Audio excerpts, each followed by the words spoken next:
여러분 안녕하세요. 세계가 격변의 소용돌이 속으로 빠져들어가고 있습니다.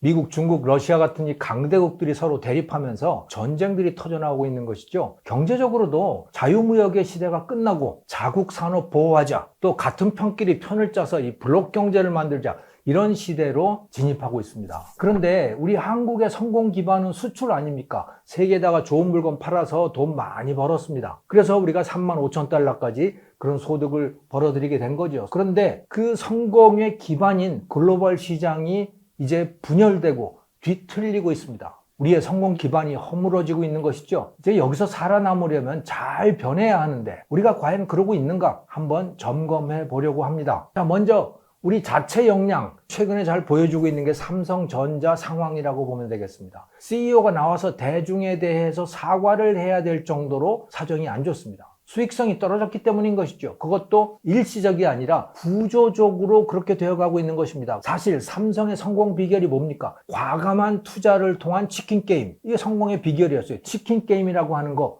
이거 여러분 아마 이해하실 겁니다만 다시 한번 설명을 드리면요. 자, 치킨게임. 둘이 서로 마주 달려오는 거 아닙니까? 그래서 둘이 부딪히게 되면 그러면 둘 다 죽게 돼요. 누군가 하나는 피하게 되는 거죠. 그 치킨 게임인 겁니다. 그러면 누가 마지막까지 버틸 것인가? 삼성전자가 그 게임에서 계속 성공을 해왔던 겁니다. 과거에는. 메모리 반도체가 그랬던 거죠. 이 공정이 첨단화될수록 제조시설에 대한 투자 액수가 이게 기하급수적으로 증가를 해요. 그 하나의 제조 설비의 규모가 이렇게 커질 수밖에 없는 거거든요. 규모의 경제를 위해서 그렇게 되는 거죠. 자, 그러면 전 세계의 공장 개수가 몇 개밖에 남을 수가 없는 상황이 되는 겁니다. 그러니까 과거에 예를 들어 50나노, 30나노 이럴 때는 세계 공장이 한 20개 공장 정도가 있었던 거예요, 반도체가. 그런데 이것이 15나노, 12나노, 10나노, 7나노 이렇게 되면서 공장 개수가 줄어들 수밖에 없는 겁니다. 하나 공장의 이 규모는 엄청나게 커지고 비싸지고 그렇게 되는 거예요. 자, 그러면 누군가는 문을 닫아야 되잖아요.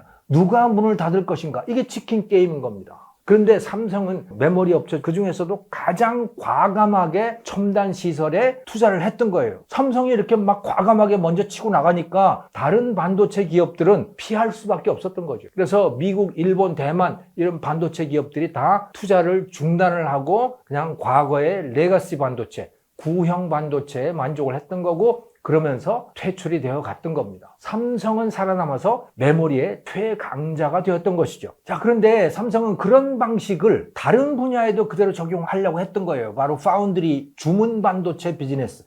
여기서도 그렇게 하려고 했던 겁니다. 그래서 제조 시설에다가 과감한 투자를 선언을 했죠. 그래서 2030년까지 TSMC를 뛰어넘겠다 이렇게 선언을 하기도 했고요. 그런데 그게 이번에는 안 통한 거예요. 첫 번째, 이 TSMC에 비해서 일단 실력 자체가 굉장히 그 격차가 너무 컸던 것이죠.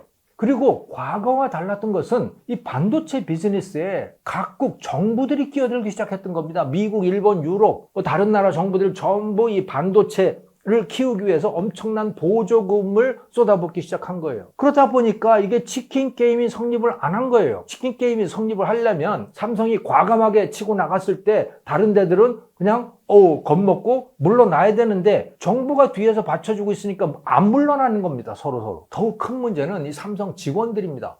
파운드리가 성공을 하려면 고객 지향적이 되어야 되는 거거든요. 직원들의 태도가. 이것은 기존에 삼성이 성공을 얻었던 D램 메모리 사업하고는 완전히 다른 거예요. 이 메모리 사업은요, 범용 제품 아닙니까? 그러니까 엔지니어들이 물건만 잘 만들면 되는 거예요. 고객을 직접 대할 필요가 없는 겁니다. 그런데 파운드리는 이 위탁 제조예요. 주문형입니다. 고객마다 제품이 다 다른 거예요. 그러니까 고객과 엔지니어 간의 의사소통이 매우 중요한 거죠. 그래서 대만 TSMC의 창업자 모리스 창은 창업 초기부터 모든 직원들에게 세일즈맨이 되라 라고 요구를 했던 겁니다. 근데 삼성의 메모리 사업은 자기 공장에서 자기 제품 잘 만들고 시장에 내놓으면 고객들이 와서 사가는 그런 방식의 비즈니스로 성공을 거뒀거든요. 그 방식을 바꾸지를 못하고 있는 겁니다. 그래서 한양대 김태윤 교수라고 하는 그분이 최근에 이 한경 칼럼에서 삼성의 관료주의화 이 문제를 지적을 했더라고요. 저도 전적으로 공감합니다. 그리고 저는 그 원인이 구성원들의 나태함, 또 기존의 성공 방식에 대한 안주, 이것도 중요한 원인이지만 리더십이 약해진 데에도 큰 원인이 있다고 생각을 합니다.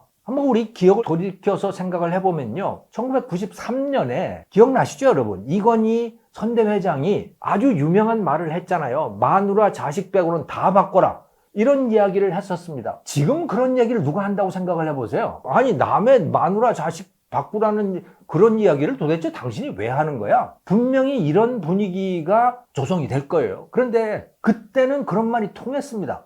그리고 그 이후에 삼성은 실제로 변화를 했죠. 물론 그렇게 변화하는 과정에 외환위기라고 하는 국가적 재난, 이것도 삼성이 변화하는 데 큰 역할을 했지만 이건희라고 하는 사람의 그 설득력, 그 리더십도 굉장히 큰 역할을 했던 겁니다. 자, 그런데 이제 그런 변화가 다시 필요한 때인데 그걸 이끌어갈 사람이 없는 겁니다. 삼성전자 주가가 저렇게 헤매고 있는 굉장히 큰 이유 중에 이것이 깔려 있다고 저는 봅니다. 그런 면에서 삼성만 비단 그런 것이 아니고 우리나라 다른 기업들도 다 그런 상황에 처해 있다고 보면 되는 거죠. 일본은 상당히 닮아가고 있는 거예요. 생각해보면요, 일본에 얼마나 기라성 같은 기업들이 많았습니까?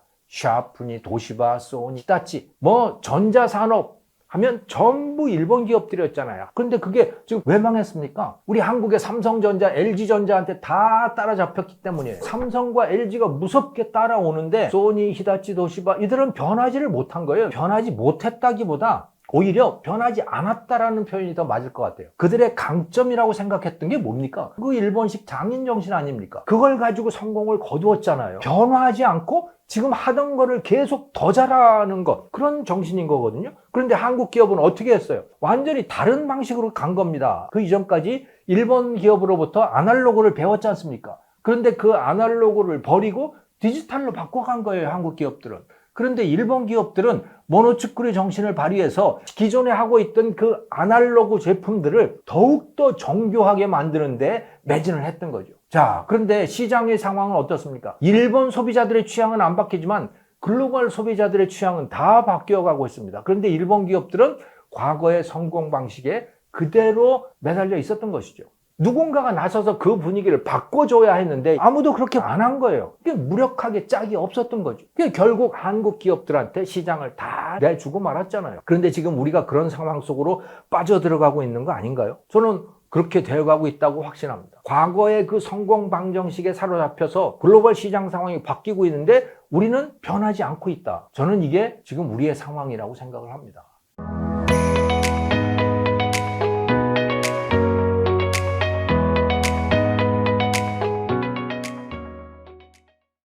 자, 우리를 둘러싼 외부 환경 변화, 가장 중요한 거 몇 가지를 꼽으라면 이렇게 요약할 수 있을 것 같아요. 첫째, 이 미국을 중심으로 한 서방 국가들이 중국이라 또는 러시아에 대한 제재를 점점 더 심하게 해가고 있습니다. 그게 굉장히 중요한 변화이고요. 둘째, 그 결과로 전 세계 글로벌 시장이 쪼개지고 있는 거죠. 편이 나뉘어서 갈라지고 있는 겁니다. 셋째는 중국의 오버커패시티, 과잉 생산이라고 하는 문제입니다. 그리고 중국 내에서는 소비가 줄어들고 있으니까 그거를 바깥으로 밀어내게 수출을 하고 있다라고 하는 것이고, 그게 또 중요한 것은 싸구려 제품만이 아니고 굉장히 고급화된 첨단 제품들도 이제 굉장히 많이 나오고 있다라고 하는 거예요. 예를 들어 우리나라 같으면 우리의 기존 주력 산업들과 제품들이 그대로 겹치고 또는 그들이 오히려 더 잘 만드는 것들도 많아지고 있다. 이렇게 요약을 해볼 수가 있을 것 같아요. 우리 외부 환경의 변화인 거죠. 이것은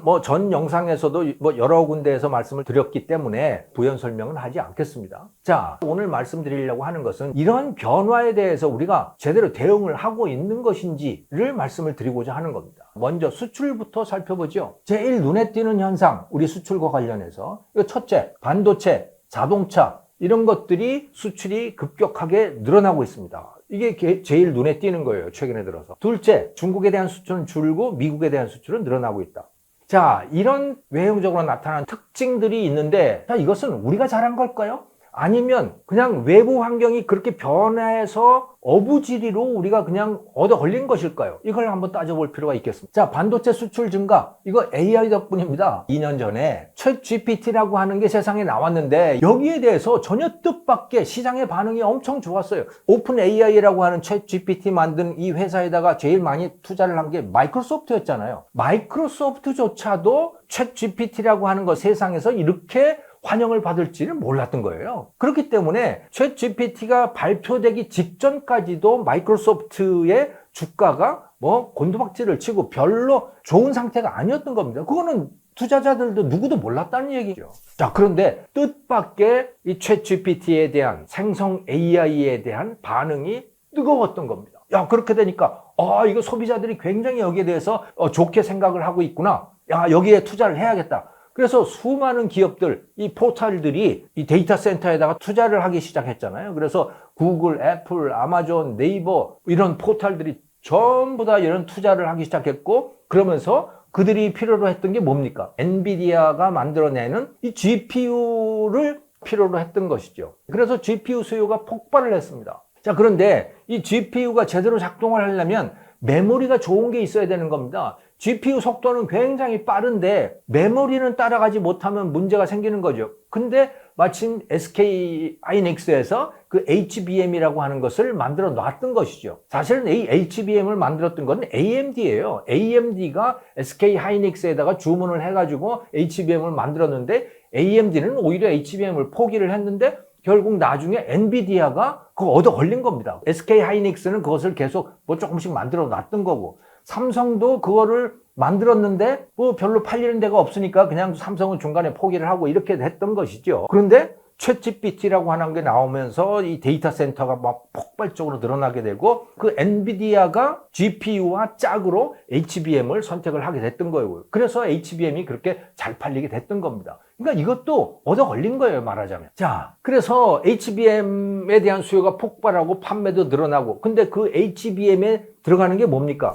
그게 D램을 여러 층으로 쌓아놓은 거 아닙니까? HBM이라고 하는 게. D램도 많이 팔리게 되고 이런 일들이 생긴 거예요. D램 가격도 올라가고. 그러다 보니까 반도체 판매 액수도 늘어나게 된 거죠. 또 주목해야 될 현상은 중국의 반도체 사재기 현상입니다. 중국이 반도체를 그냥 무조건 사다 놓고 있는 거예요. 왜냐하면 앞으로 미국이 어떻게 나올지 알 수가 없겠다고 생각을 하는 거죠, 중국 기업들은. 미국이 현재 10나노 미만의 첨단 반도체만 맡고 있잖아요. 중국이 그걸 수입하지 못하도록. 그런데 레가시 반도체라고 하는 거, 20나노, 30나노 이런 것들도 미국이 언제라도 제재할 수 있겠다. 이런 예상을 누구도 할 수 있는 거거든요. 그러니까 중국 기업들로서는 제재를 당하기 전에 미리 사다가 쌓아놔야 되는 거죠. 그래서 뭐 삼성의 D램, HBM 이런 것들뿐만이 아니고 인텔의 CPU 같은 것들까지 지금 사다가 막 재어놓고 있는 그런 상황입니다. 그러니까 뭐 이것도 판매가 폭발적으로 늘어나게 되는 거죠. 뭐 가격도 뛰고 말이죠.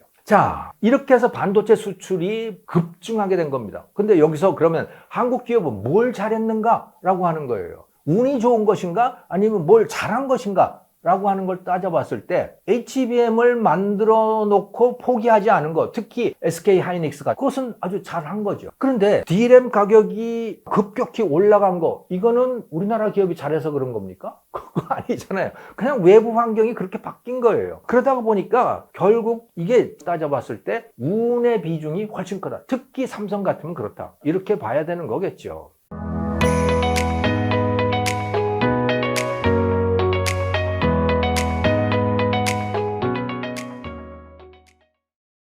자, 자동차의 수출이 늘어난 거, 이건 어떻게 봐야 될까요? 특히 미국에 대한 수출이 많이 늘어났는데요. 우리나라의 미국에 대한 수출, 이것은 2018년을 기점으로 해서 크게 늘어나기 시작합니다. 그럼 2018년은 뭡니까? 이게 트럼프가 집권을 시작한 때예요. 그러면서 중국 제품에 대해서 25% 관세를 부과하기 시작을 했잖아요, 트럼프가. 그러니까 중국 수출은 그만큼 줄어들 수밖에 없지 않겠어요. 다른 나라들의 미국에 대한 수출이 늘어나게 되는 겁니다. 한국 제품도 그런 반사 이익을 받게 된 거죠. 자동차 어떻습니까? 미국의 자동차 수입이 굉장히 많이 늘었어요. 왜 그렇게 자동차 수입이 늘어났는지는 모르겠는데 다른 모든 나라로부터의 자동차 수입이 늘어납니다. 그 중에 한국산 자동차도 포함되어 있는 것이죠. 물론 특히 전기차 분야에서 현대 기아차가 선전한 거 분명히 그 공은 인정되지만 미중 갈등의 반사 이익을 봤다라고 하는 것도 굉장히 큰 부분을 차지하고 있는 거죠. 자, 이런 상황이기 때문에 만약에 트럼프가 집권을 해서 모든 외국산에 대해서 관세 10% 부과하겠다. 특히 미국에 대한 무역 흑자가 큰 나라들에 대해서는 더욱더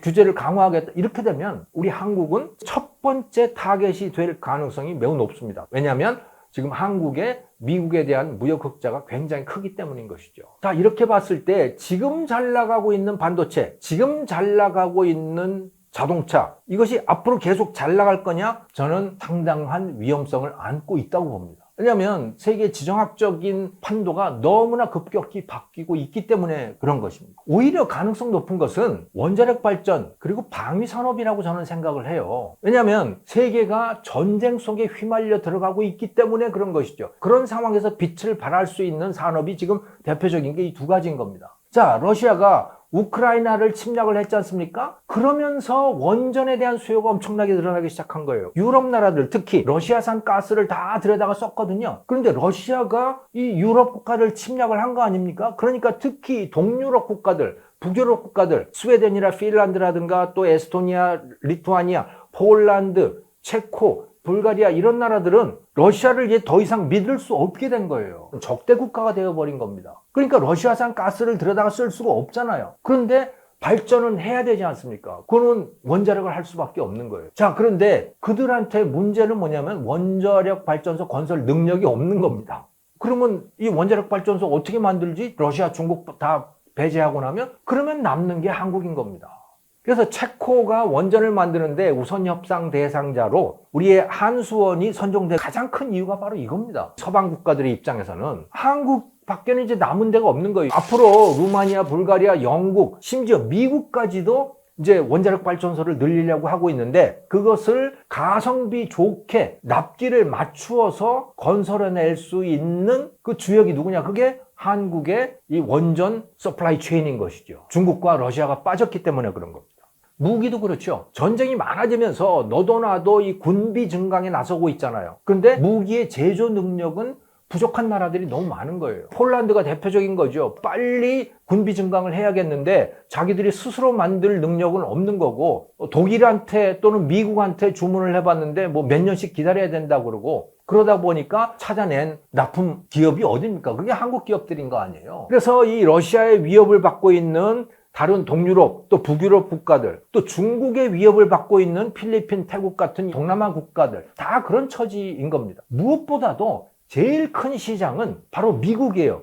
우리가 미국을 천조국이라고 부르지 않습니까? 무기 시장이 1,000조 원인 겁니다. 말하자면. 그러니까 미국의 무기 시장은 어마어마해요. 그런데 그 미국조차도 무기를 스스로 제조할 수 있는 능력이 이제 거의 없는 상태예요. 미국이 F-35 같은 첨단 스텔스기 이런 거는 만들어낼 수 있어요. 그런데 이 155mm 포탄이라든가 자주포라든가 탱크라든가 해군 함정 이런 걸 만들 수는 없는 거예요. 제조 능력이 떨어졌기 때문인 겁니다.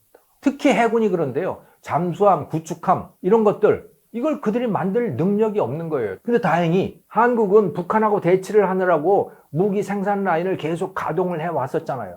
그 덕분에 우리는 특히 이 재래식 전통 무기들, 탱크라든가 자주포라든가 포탄이라든가 장갑차라든가 또 이 경비행기라든가 이런 것들을 상당히 가성비 높게 또 신속하게 납기를 맞추어서 만들어낼 수 있는 그런 능력을 갖추게 된 겁니다. 그런 거를 할 수 있는 나라가 몇 안 되는데 우리가 거기에 들어가 있는 거예요. 북한도 사실은 그런 상황인 거죠. 그러니까 오죽하면 푸틴이 북한에 와서 김정은을 만나서 무기 좀 줘 하고 손을 내밀었겠습니까? 그리고 무엇보다도 이 시장에서 중국이 배제됐기 때문에 그런 거예요. 사실 저가의 무기를 가장 잘 만들어내는 나라 중국입니다. 그런데 이 서방 국가들 또 중국과 러시아하고 대립을 하고 있는 나라들은 중국, 러시아 이런 데로부터 무기를 사올 수는 없는 노릇이잖아요. 원전하고 똑같은 구조인 거죠. 저는 그래서 원전 또 방위산업 이런 것들이 우리가 잘만 마케팅을 한다면 현재 자동차 산업, 전자산업에 버금하는 그런 산업으로 커갈 수 있다고 저는 생각을 합니다. 전쟁이라고 하는 새로운 현상이 우리에게 이렇게 새로운 기회를 가져다 주고 있는 것이죠. 전쟁이 늘어나는 것은 불가피합니다. 중국도 러시아도 미국에 대한 도전을 멈추지 않을 거예요. 지금까지 미국식으로 만들어져 왔던 이 세계를 자기들식으로 만들고 싶어 하는 것이죠. 그거 포기하지 않을 겁니다. 그 나라들. 미국과 유럽 기존의 이 패권 국가들도 가만히 보고만 있지 않겠죠. 그러니까 뭐 전쟁이 날 수밖에 없는 겁니다. 또 그러다가 보니까 수많은 작은 균열들이 생겨나기 시작했잖아요. 아프리카 같으면 지금 수단, 니제르 이런 데서 지금 전쟁이 터지고 있잖아요. 내전들이 수없이 늘어나고 있는 거죠. 그 전쟁들도 확산될 거라고 저는 봅니다. 그러다가 보니까 거기에 필요로 하는 새로운 산업들이 생겨날 수밖에 없는 거예요. 현재로서는 그게 원자력 또 방위산업인 거죠. 그런데 기존의 선진국들이 새로운 것을 생산을 하려고 해도 이미 말씀드렸듯이 다들 제조 능력이 떨어져죠. 그동안에 선진국들은 자기들이 필요한 게 있으면 설계만 했던 겁니다. 그럼 제조는 누가 하느냐? 중국에 맡겼던 거예요. 그런데 중국하고 지금 결별을 해야 되는 입장이잖아요. 그런데 자기들이 설계만 한다고 제품이 만들어지는 건 아니잖아요. 그러다가 보니까 이제 그 역할이 베트남, 멕시코 이런 데로 지금 가고 있는 거죠. 근데 우리 한국도 여전히 상당한 제조 능력을 갖고 있어요. 근데 그것을 가지고 우리가 상당한 비즈니스를 할 수가 있다. 특히 파운드리라고 하는 거, 이게 굉장히 좋은 비즈니스가 될 거라고 봅니다. 지금 파운드리는 주로 반도체에서 통하고 있는 거잖아요. 근데 원전 분야에서 지금 우리나라의 두산 에너빌리티가 그것을 하겠다고 선언을 했습니다. 세계적으로 지금 원전을 만들려고 하는 나라들이 너무너무 많거든요. 특히 소형 원전, SMR이라고 하는 데 대한 수요가 폭발적으로 늘어나고 있어요.